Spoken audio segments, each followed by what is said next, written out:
Hello, I'm CBS 2's Rob Johnson. Here are stories making news right now. Commonwealth Edison breaks ground on a new state-of-the-art headquarters in Chicago's Avondale neighborhood. The new facility is replacing the existing building at California near Addison. The 120,000 square foot building is expected to be completed next year in the same area.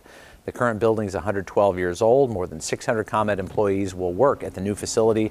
A 10,000 square foot area will be dedicated to STEM learning for community use. There's a lot of cleaning up to do at the Blue Island Library. A car crashed into the building overnight at York Street near Western. A car smashed through the entrance, knocking down the railings surrounding the stairs. Crews came out early this morning to vacuum up debris and reframe the doors to the building.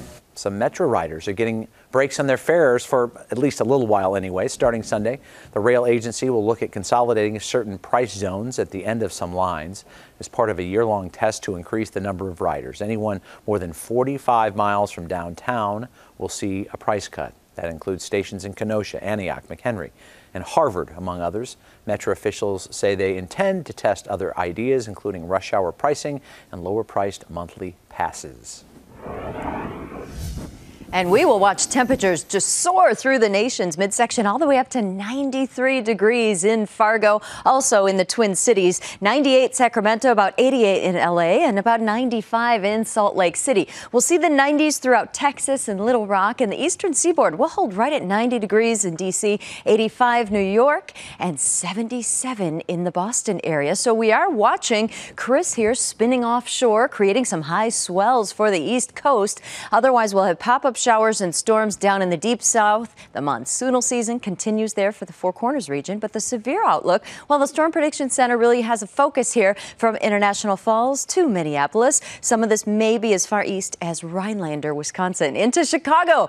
Getting hotter each day. High pressure will park overhead, and we're going to climb that temperature near 90 late week. You will notice a dramatic increase of humidity for Thursday and Friday, and then we bring a storm chance in. Rob, it looks like first chance would come Friday evening, but especially Friday night into Saturday, but super hot for the next 7.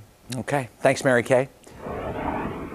There are new developments planned along the Chicago River, and they're creating greater demand for water taxis. And with that increase in demand, operators are planning expansion. CBS 2's Vince Girasoli has the story. Mixed in among the day trippers on Wendella's Chicago Water Taxi. Sometimes I'll bring my radio or a book. We found Naperville's Arlene Hogan. I just go to Michigan Avenue and get off, walk around, and get back on. This is how the West Loop worker gets around downtown. How often are you on the taxi? I try to do 3 to 4 days a week. And if you time it right, you'd be able to do a round trip back in 45 minutes. You still have time to catch lunch if you want. The growth in the water taxi has been phenomenal. Chicago Water Taxi debuted in 2007. Their 4 boats service 7 stops along the rejuvenated Chicago River. 400,000 people stepped on board last year. They're not the only ride in town. Chicago has grown. We've got a lot of developable space right near downtown. Riverside office and residential projects are taking root beyond the downtown core, like north to the Lincoln Yards development or south to the massive 62-acre site known as the 78.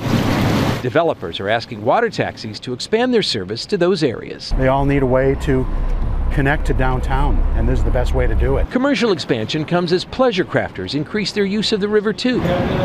It's why operators created the Chicago Harbor Safety Committee, which works to educate all river users so more of us can safely step on board. And this is a fabulous way to see everything. Vince Girasoli, CBS 2 News. Vince, thank you. World Cup excitement comes to Wrigley today. Fans are packing Gallagher Way, formerly the park at Wrigley, to catch France take on Belgium in the semifinals. A live feed of the match was streamed on the big board video. There will be another viewing event for tomorrow's matchup between England and Croatia, and again on Saturday for the weekend activities. France did beat Belgium 1-0. For the latest headlines day or night, head to CBSChicago.com. I'm Rob Johnson. Have a great day.